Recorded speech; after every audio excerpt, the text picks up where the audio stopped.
they had a disease on some of their orange trees that it causes the fruit to be misshapen and the leaves kind of curl up. And once the tree gets that disease, you can't cure it. Now the fruit's still edible, but it's not marketable, so it's pretty devastating and it spreads quickly.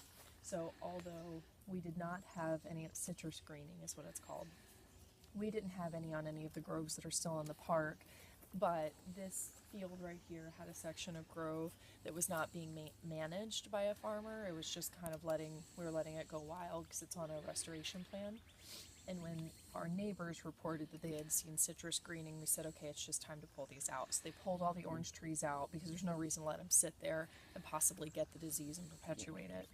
So the orange trees were pulled out, and you can kind of even still see there's rows that are more devastated or disturbed soil. Yeah, you can see like the section where the tree was. Where the tree once was.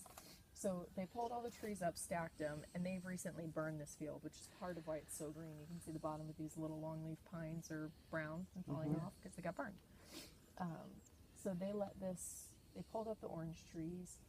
They let the field go, I guess it was June, they pulled them up, and they let it go until just about a month ago they burned this field. They burned up all the old orange trees, and then I've talked about burns a lot. In Florida, lightning would normally start fires, and the entire ecosystem is dependent on regular fires to stay balanced. Without the fires, not only do we just become a big tinderbox, but all the pine needles and dead plants that should be burning off, they just build up and build up. So in that case, it becomes more dangerous because if a fire does start, it burns hotter and faster than it should, and it's harder to control. But there's a lot of plants that are dependent on those fires to either kill off lower-lying plants, or, for example, in the scrub oak eco-communities, the oak trees should only get to a certain size, and if they get too large, it throws off the balance. And that's what happened here. We don't have scrub jays in the park right now because our scrub oak eco-communities were overdeveloped. They were too mature because when the land was being farmed, there was no fires happening.